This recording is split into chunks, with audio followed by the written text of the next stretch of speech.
Coming to you from the studios at the Illinois Rock and Roll Museum on Route 66, it's the Rock and Roll Chicago Podcast. Rock and roll Chicago, rock and roll Chicago, my hometown. Well, I was born in the city, gonna rock your city, Chicago. Chicago rock and rollers are the best you're ever around. Hey, everybody, it's Ray the Roadie. And this is Hollywood Mike. How you doing tonight, Ray? I'm still freezing. I know. Can you live? It's April, and what's this weather that we're having? I know. Snow and distilleries in Kentucky getting flooded out. Oh, Where are we going to get our bourbon? I am heartbroken. I know. For those who haven't heard, the Buffalo Trace Distillery is underwater. It's underwater. I don't know what I'm going to do. I'm not switching to vodka again. No, never. I'm glad I got my supply though. Yeah, me too. I got a good. I see one of our guests in the studio is wearing a T-shirt that I've been trying to find for like 10 years. Really? Which one? We've got Red Fox over there. And it's you big dummy. Yeah. I have to find the one that I found though was navy, and Red Fox was in like yellow velvet. Wow, it was. Nice. I've got to find that one. The one you really want is Red Fox and Bubba, where it says, "I want my daddy's records." Yeah, that's a good one. That's a good one. I've seen it at record conventions. Yeah. Yeah. Well, now that everybody knows there's other people in the room with us. Yeah, I thought that was Did a I ghost. spoil it? We have ghosts. Yeah, let's welcome I Dead think we have Freddie. Dead Freddie in the studio. Everybody, there he is. Hello. Great to be here. Since we're dead, we're ghosts, right? Yeah, you haven't been here that long yet, so don't say it's great to be here. You have no idea what the hell's about to happen. So, first question. I'm getting the first question on this one. You do it. Who is Dead Freddie and why is he dead? You take that. Well, it's quite a history. Back in 1979, when we first recruited the original lineup for Dead Freddie, we decided we do not want to have a band that starts with the Cars, the Beatles, the Who, whatever. It was not going to be the name. So both our bass player and original guitarist at the time were at Quigley South. Now known as St. Rita. That's right. Known as St. Rita. Back then it was still Quigley South Seminary. And the bass player was sharing with his friends that, me and a couple of guys were starting this band. We're trying to think of a name. And his buddy goes, well, I was going to have a band too, but it just isn't coming together. But I had this dream. And in this dream, I had this thing that happened, and it Dead Freddie. So I was going to name my band Dead Freddie, but if you guys want to be Dead Freddie, then you can use that name. And they didn't want to call it the Dead Freddie. No. See? No, they didn't want to call it the Dead Freddie. So, it came to somebody, a mutual acquaintance in a dream, and he passed it on to us. And then we decided we're going to just stick with that. So we have no idea whether he is alive or dead. No, we don't. But what kind of a dream do you have where you've got this Dead Freddie thing in your brain? Yeah, I'd be checking under the bed when I went to bed every night. Yeah. Right. Maybe he had just seen Nightmare on Elm Street. Possibly. Something like that. Possibly. You know what I think is fascinating about our guest tonight? What's that? We have one guy that plays the accordion, but he's not the one that looks like Weird Al Yankovic. I get that all the time. I get that. I take it as a compliment now. I used to take it as an offense. I used to have a handlebar mustache, so I used to get Frank Zappa sometimes. Back in the day, I used to get John Lennon. But now it's Weird Al all the time, and you are correct. I don't have an accordion on. Have you seen the movie? Have you Which seen one? them? So VHS. So there's a spoof biopic about Weird Al Yankovic. Yes, I did.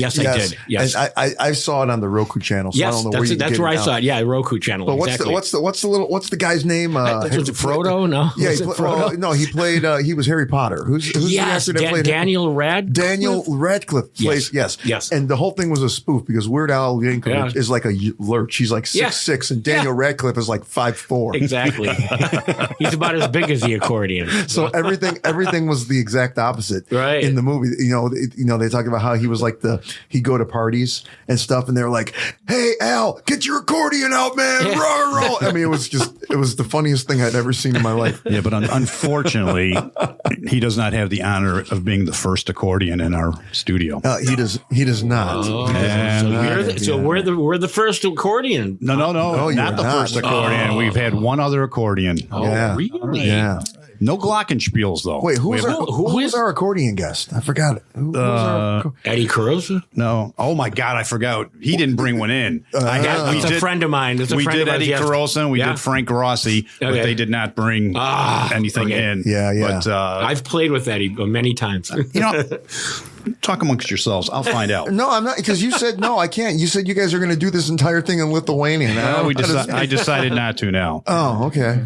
All right. Aš norėjau kalbėti lietuviškai, nežinau, kodėl aš dabar nekalbam, nežinau. D'accord. Tu parlez français? Yeah.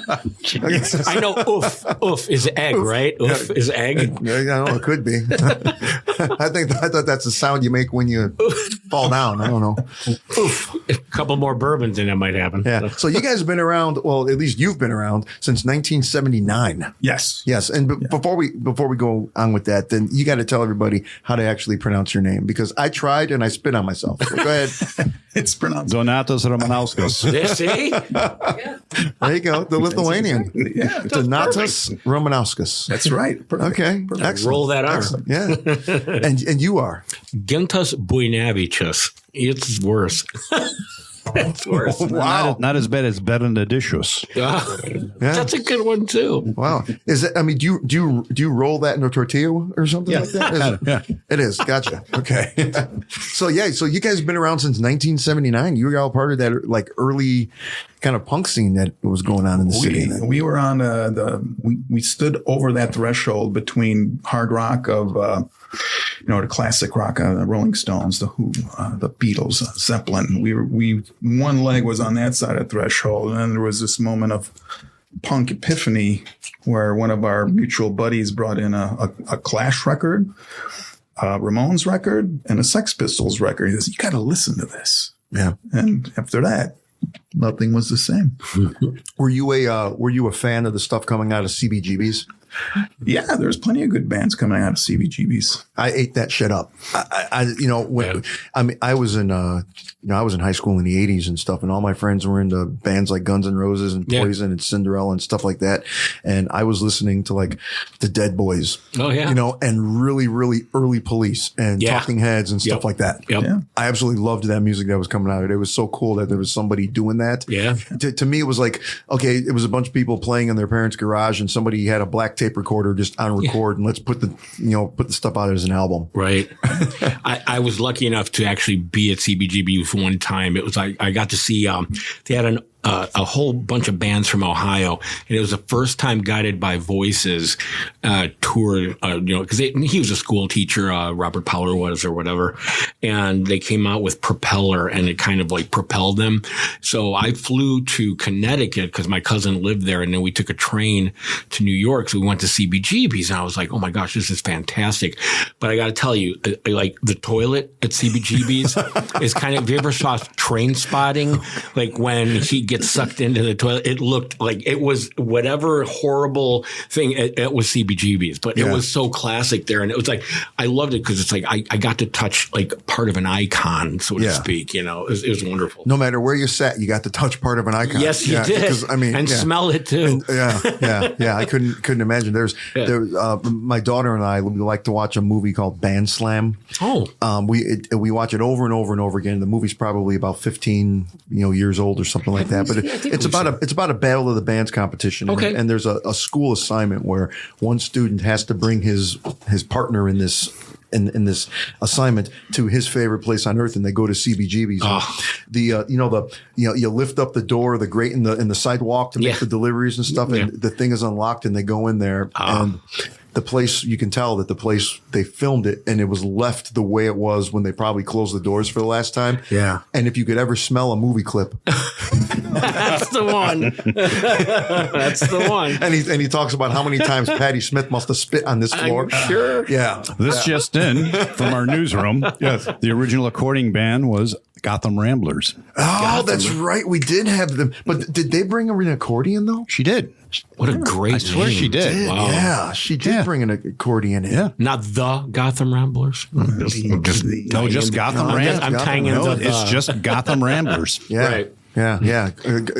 Very unique band as well. Yeah. I'm going to have to look into that. Rockin' Celtic. Yeah, Rockin' Celtic. And cool. she's actually from Ireland, has the brogue, the whole bit, drink whiskey with the best of them. And they're called Gotham Ramblers because the leader of the band is actually the owner of a Michael Keaton Batmobile. Yeah. Oh, man. And when he's not performing with the band, he's dressed up as Batman, marrying people as Batman, and taking them for rides in the Batmobile. It's great. You can't make that up. No, you can't. So what do you got? No. Yeah, right. I mean, we're musicians, so we all have a little bit of ADHD, right? Right. So 1979, was this formed? Was it like a high school band? How did everything come together? Take us to the beginning. So, we grew up in a Lithuanian diaspora of the south side of Chicago.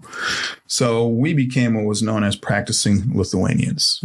So we were part of Lithuanian Scout Association.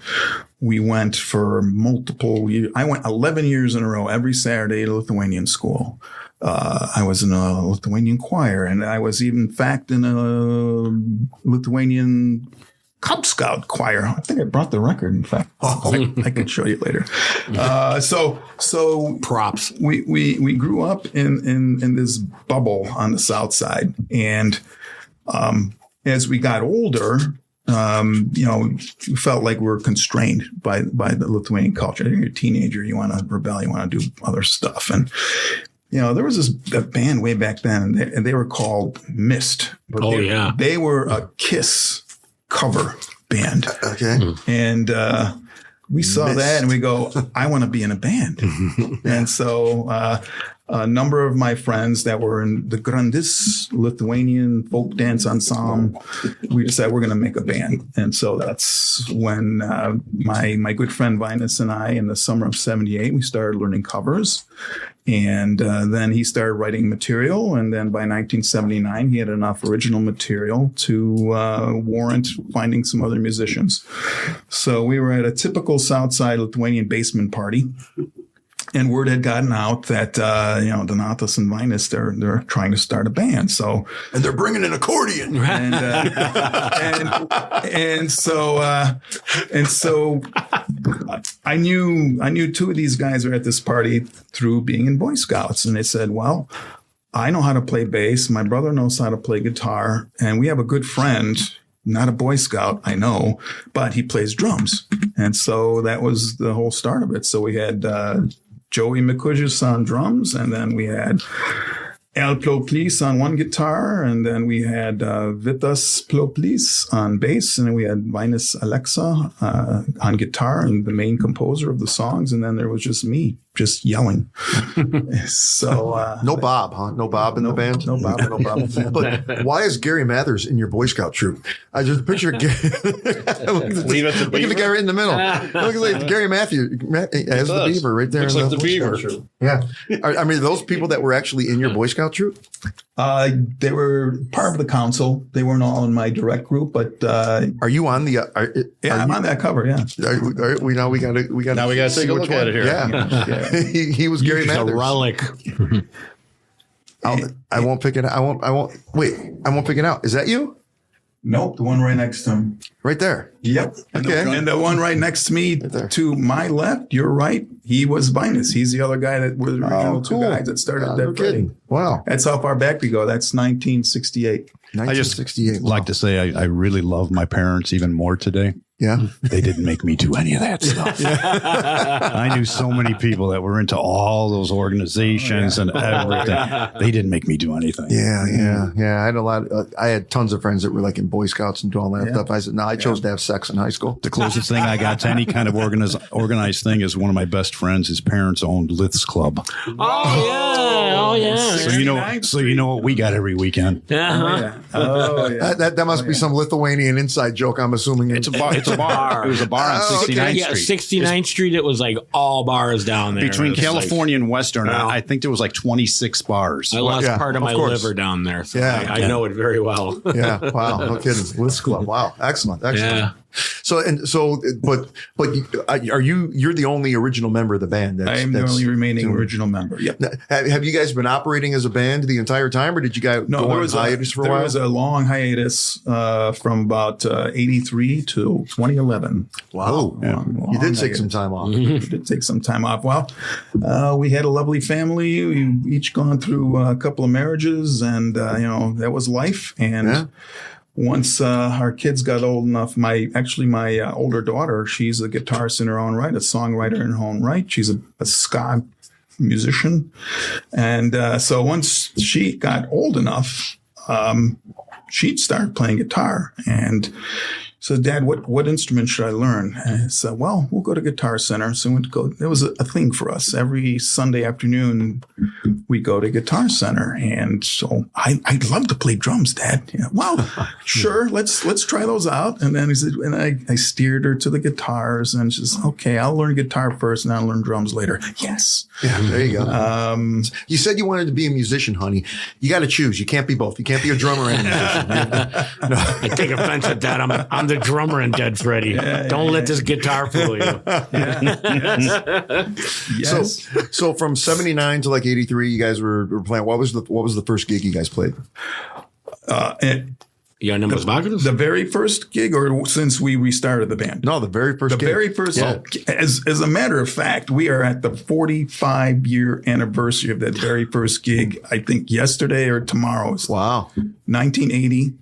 It was Lithuanian Youth Center at 5620 South Claremont Avenue in Chicago. Yeah. In the Gage Park neighborhood. Yeah. And it's still to this day is the functioning Southside Lithuanian Center. Sure. So, and things still happen there. Right. So during that time, were you pretty much just maintain kind of a reputation as a bar band, or did you take it a little bit further beyond that? Tell us a little bit about the early days. How was early days? Well, because three of the guys were under 21, we had a very difficult time booking into bars. Mm-hmm. So we did some Lithuanian events. Probably the most famous or infamous event was, I think, right around 4th of July. It just happened to coincide with the International Lithuanian Folk Dance Festival, which that year was at the amphitheater in 1980, when we still had an amphitheater.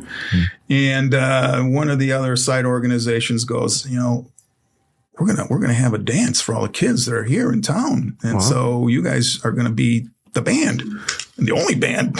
So there we were at the I'll just say Bichusada, the Knights of Lithuania Hall on 44th and Artesian. Okay. It has a standing room capacity of about 40, and as legends grow and time goes on, people were telling me, like 400 people waiting outside to get I don't remember that. No, we were because if you do, you weren't there. It's kind of like you thought the fish was this. Right, big. exactly. Right. But the place was packed. It was packed. It's probably the most packed show we've ever played then or since. And that was probably the most memorable show of the early era. And then we played some shows that were not so memorable. I mean, we had our opening show at the Lithuanian Youth Center. A couple of weeks later, another organization, hey, you want to do that again? Yeah, we'll do that again. And then we played at this place called the Forum Club. I think it was like at 61st and Kedzie. And it was abysmal because the guy wouldn't let anybody underage get in there. So, we had our three friends that were over 21 there watching us play. Wow. And so then we did a couple shows out in Beverly Shores, which there's a lot of Lithuanian summer people that live there, and they invited us to play out there. And then eventually I moved to Detroit for love and glory and a job. And the other guys still carried on, and they still played some shows. And every once in a while, I come back and still play a show with them. I come back from Detroit, play a show with them. But by about 82 into 83, people were finishing high school. People were getting into college. My buddy Vinus had finished UIC and moved to Germany to be a high school teacher at the V16, which is Vasario Šešiolikta, which is the Lithuanian Independence Day, February 16th. And, the other guy, the two brothers took over their dad's metalworking business. And then Joey decided, I'm going to sell cars. Okay. Yeah. He sold his drums. Vita sold his bass. I don't know what Al did with all of his gear, but they just, the dream was gone. Yeah. Right. And so I reached out to them in 2000 for a 20-year reunion. I got crickets. And then I tried again in 2005 for a 25-year thing and still got crickets. So finally. Typical musicians. Yeah. So finally, I was at summer camp. I was an instructor, and this other lady that remembers us playing our earliest show, she goes, well, we got to do this again because you guys are really good. You think you can get the band back together?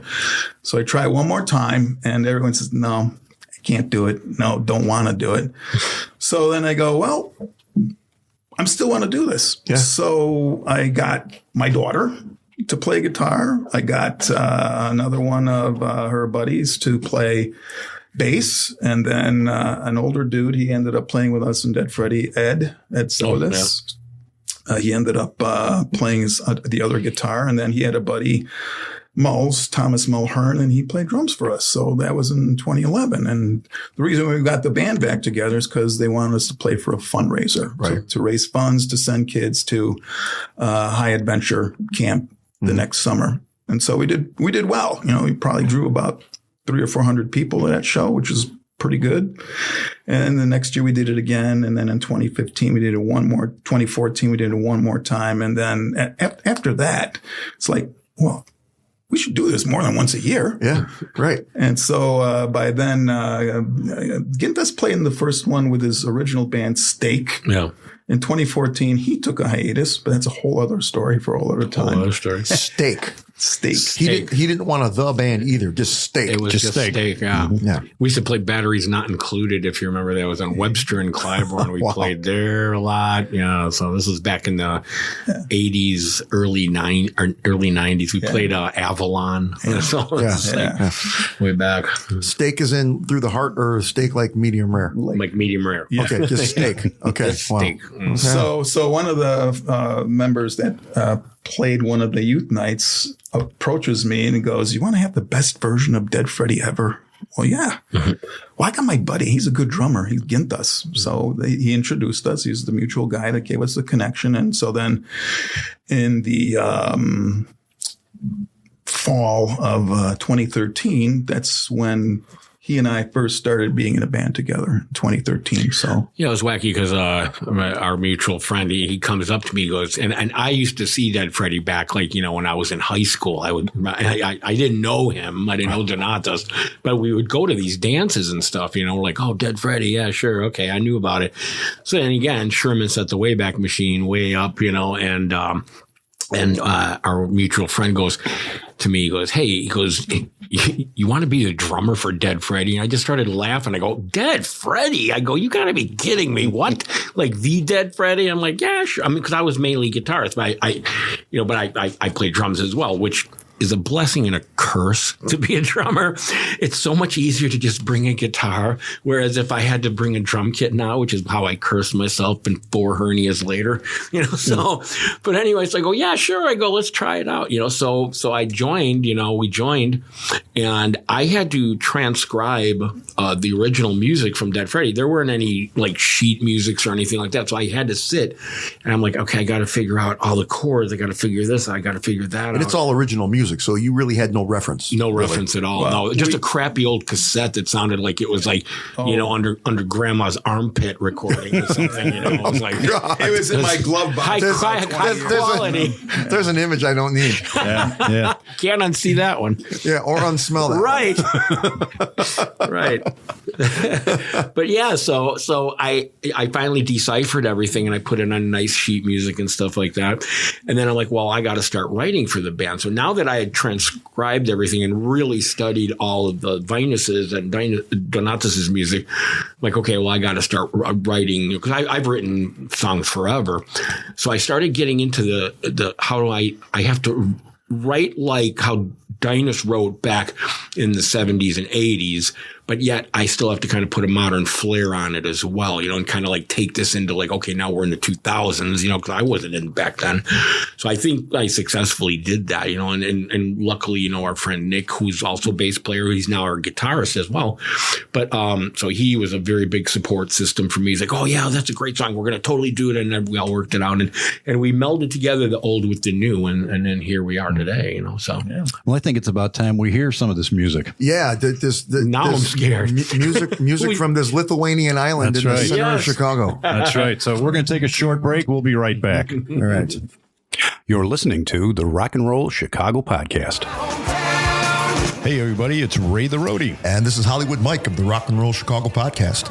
If you've been enjoying our weekly program, we have great news for you. Just tune in to Road to Rock Radio on Mondays at 7 p.m. Central Time, and you can hear a rebroadcast of one of our past episodes. Then again on Thursdays at 7 p.m., you can hear our most current episode brought to you by the Illinois Rock and Roll Museum on Route 66. So go to roadtorock.org, scroll down, and click on Radio Station. That'll bring you to the Road to Rock Radio, a station committed entirely to the great music from Illinois, from Chicago blues born on Maxwell Street to today's rock and roll and everything in between. 24/7, all music with its roots in Illinois. Alrighty, for the first time this evening, Dead Freddie. 2, 1, 2.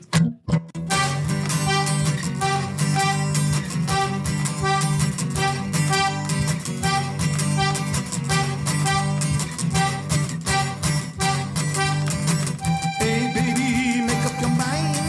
I ain't begging, I'm giving this time. I'm okay, I got Mary waiting in the yard.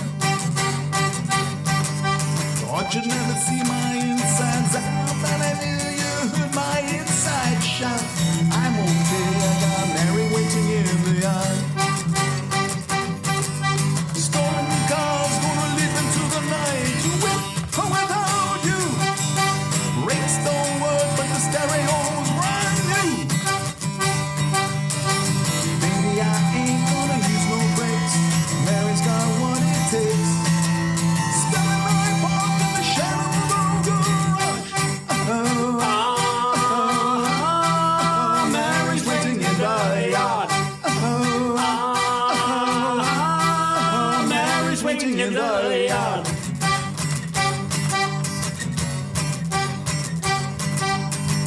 Hey baby, it's melting fast. We like cool and you organize past. You didn't expect Mary to be waiting in the yard. Always pumping full of passion. Turn your cheek and send it crashing. I'm okay, I got Mary waiting in the yard. Stolen cars gonna lead into the night. With or without you. The brakes don't work, but the stereo's brand new. While you talk, she is probably unbuttoning buttons for me. Mary's waiting in the yard. Mary's waiting in the yard.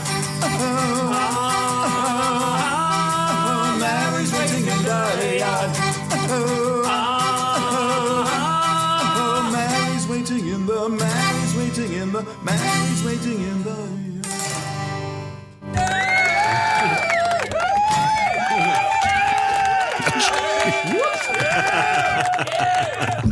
Yay.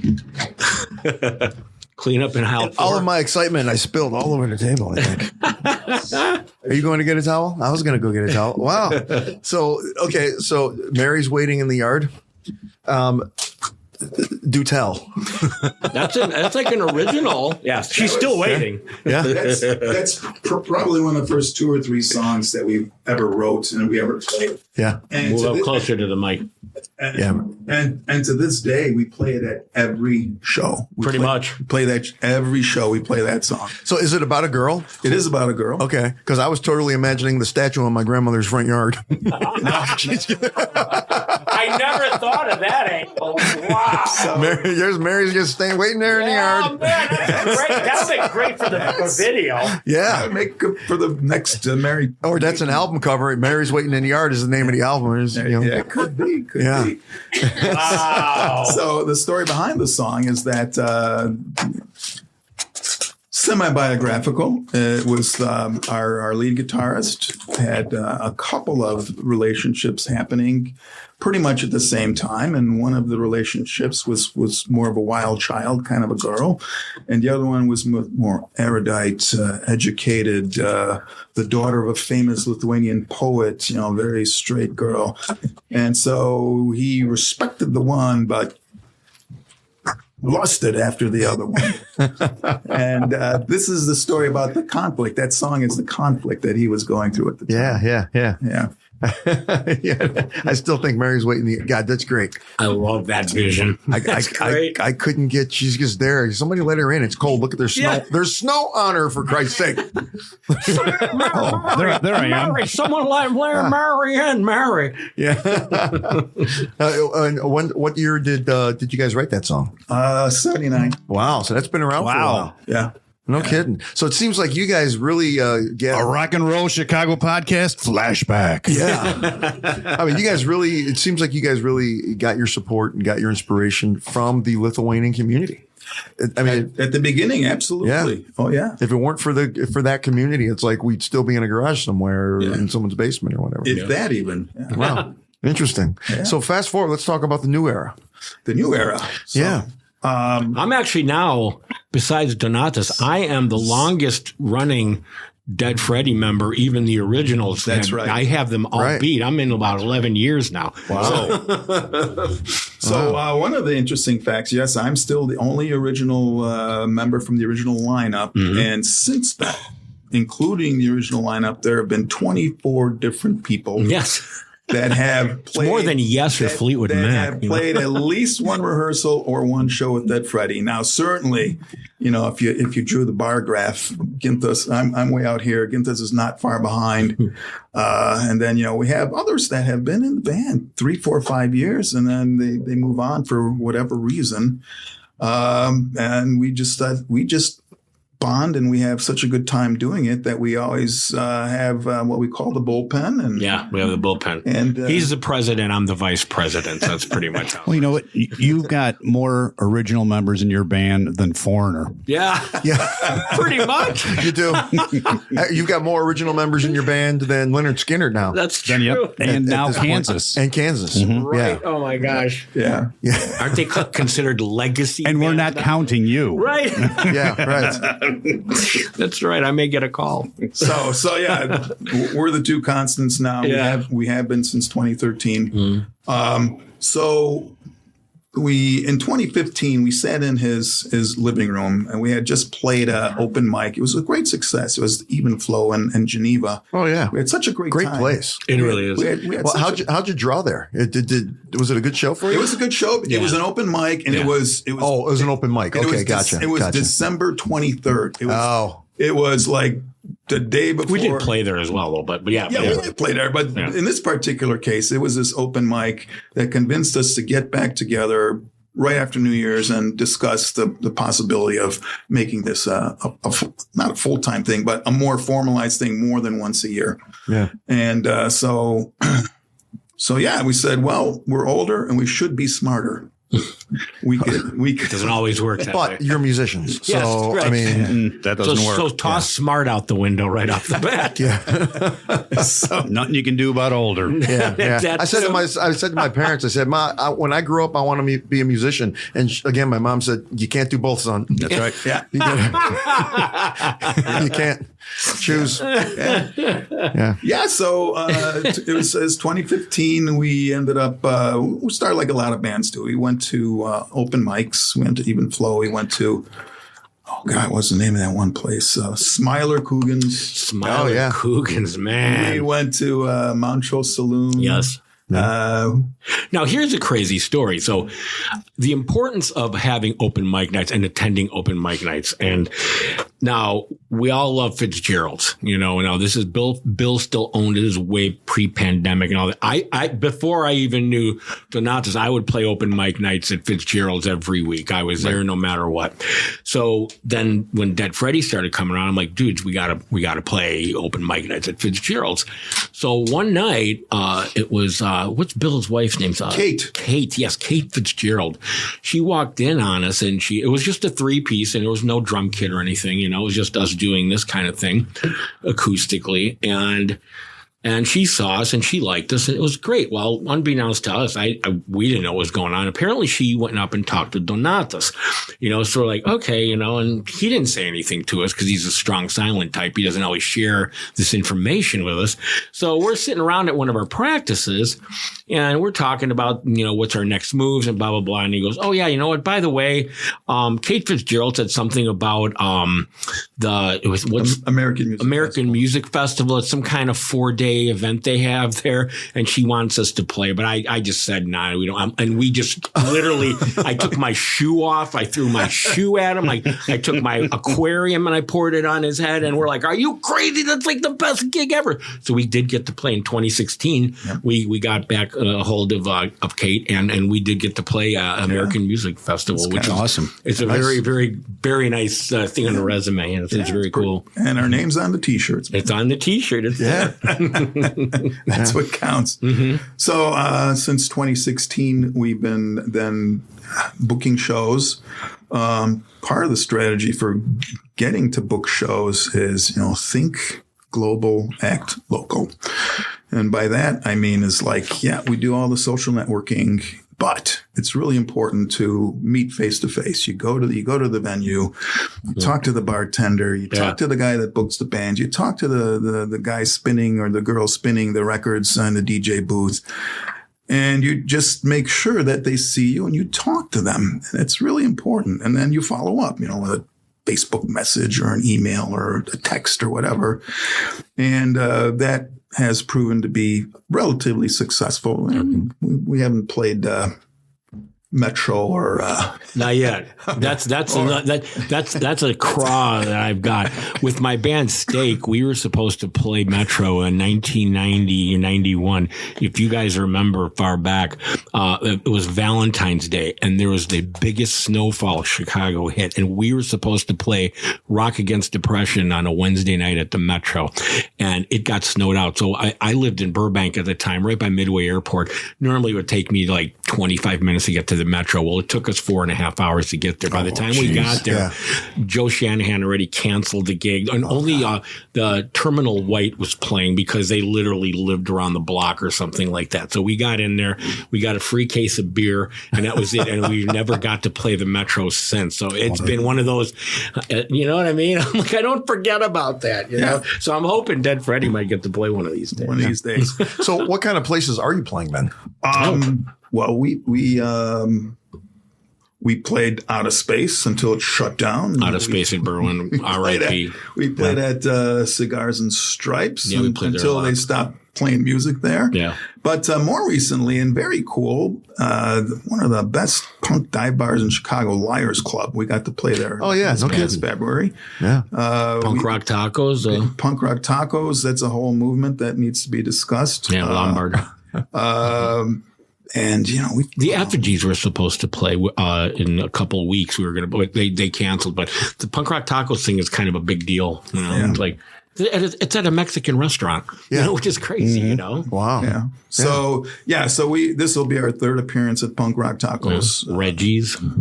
Reggie's, yes. We played twice at Reggie's. Montrose Saloon. We do the Halloween every year. Montrose Saloon. Yeah. Okay. Wow. Yeah. Last year we were, what were we? We were Bowie one year. Then one year we were talking. Past year we were Psychedelic. Psychedelic Furzes. Yeah, that's right. Yeah. So you take on the persona of a different band. Yeah. Montrose Saloon every Halloween has a 2-day event, and each band has to take a persona on, whether it be this, that, or the other. And we were Psychedelic Furs. One year we were the Clash, and that went over really big. So that was pretty cool. So because generally you don't play a lot of covers. So yeah. And you don't find out if you're going to be in the Halloween weekend event until like 3 weeks before. And then it's You're Typical. cramming. Well, I'm sitting here chomping at the bit for that special song they have for us. Uh-oh. All right. So why don't You we? mean the one that I'm not going to understand any of the lyrics? That's right. That's Okay, right. perfect. Well, it's a good thing I brought my whiskey. Here we go. Second time tonight. Dead Freddie. All right, so this song is called Kaip gražu miške, which means how beautiful the forest, and it's by an artist in Lithuania called Vytautas Kernagis. Now, he's passed away, unfortunately, but he is a very ironic, kind of funny, sarcastic guy. The forest isn't actually beautiful. It's actually like you can walk in, it's like, oh, wow, look, there's dead things crawling out of stomachs or blah, blah, blah, blah, blah. But it's such a happy song, but it's Sounds heavy. yeah. Nice. So in a nutshell, but anyway, I heard it one night. So you were speaking of bourbon. So it's about 2 a.m. Donatas earlier sent me a link to this Vytautas guy, and I'm going through the YouTube rabbit hole as everyone does. And I'm sipping on 2 Tree bourbons. I'm down pretty good. And I come across this song. I'm like, oh my gosh. So I grab my guitar. I'm just like, oh my gosh, we got to do a cover of this. And I told him, I go, we got to do it. Lo and behold, it ends up being like one of our showstoppers, like because we make everybody sing, and you guys are going to have to help us out with this as well.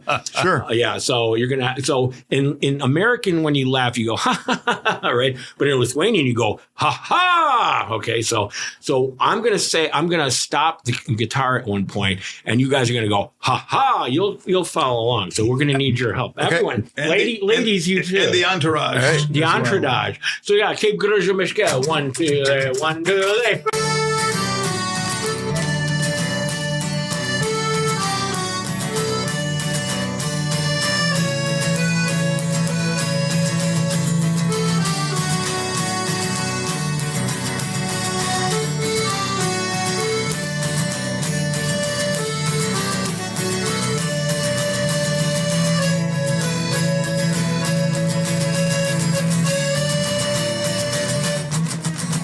Man vasara miške patinka. Tiek daug visokių kirmelių. Ilgų gyvačių čia nestinga. Anie gražuolių surbelių. Štai šerno viduriai išvertę. Ten raitosi riebus žaltys. Ir klaidžioja tarytum girtas. Medžioklių sužeistas lokys. Here's the part I'm telling you about. Kaip gražu miške. Vasaros laike. Paslaptinga ir gūdžia. We're going to go one more round on that. Kaip gražu miške. Vasaros laike. Paslaptinga ir gūdžia. Donate, don't be stingy. Come on, give it up.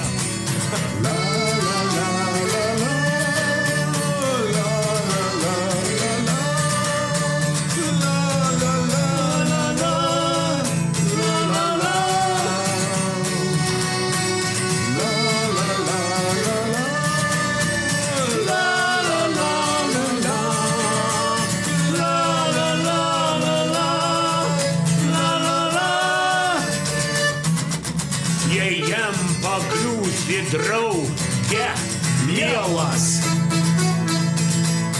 tave jis dailiai sudraskys ir pagiedos už tavo sielą. Lakštinga galva žudys. Here we go again. Kaip gražu miške. Vasaros laike. Paslaptinga ir gūdžia. One more round. Kaip gražu miške. Vasaros laike. Paslaptinga ir gūdžia. Come on, Donate, don't be stingy. La, la, la, la, la.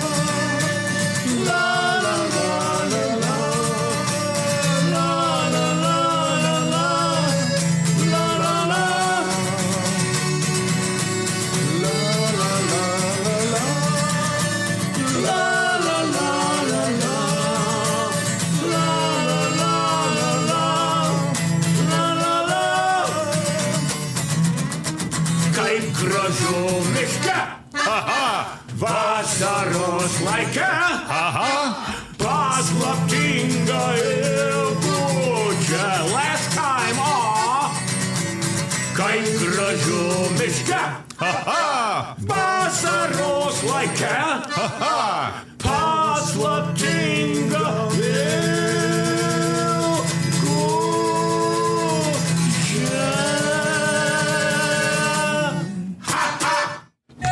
Now you all know how to speak Lithuanian. I did. Not even close.